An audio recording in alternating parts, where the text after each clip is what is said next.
দুর্নীতি দমন কমিশন কর্তৃক আয়োজিত ২৪ মে ২০২৫ তারিখে দুর্নীতি বিরোধী বিতর্ক প্রতিযোগিতা ও পুরস্কার বিতরণে অংশগ্রহণ করে চ্যাম্পিয়ন হওয়ার গৌরব অর্জন করেছে রাজধানীর শামসুল হক খান স্কুল অ্যান্ড কলেজের বিতর্কিকগণ। একই সাথে রচনা প্রতিযোগিতায় দ্বিতীয় স্থান এবং চিত্রাঙ্কন প্রতিযোগিতায় প্রথম স্থান অর্জন করেছে শামসুল হক খান স্কুল অ্যান্ড কলেজের ডিবেটিং ক্লাবের শিক্ষার্থীরা।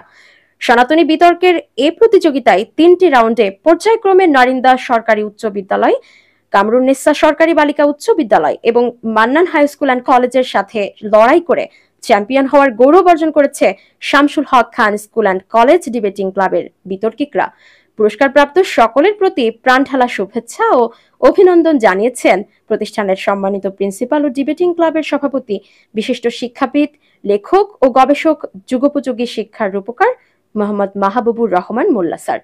এছাড়াও শুভেচ্ছা জানিয়েছেন দিবা শাখার সহকারী প্রধান শিক্ষক জনাব আলমগীর হোসেন স্যার এবং প্রভাতী শাখার সহকারী প্রধান শিক্ষক জনাব আলমগীর হোসেন মোল্লা স্যার।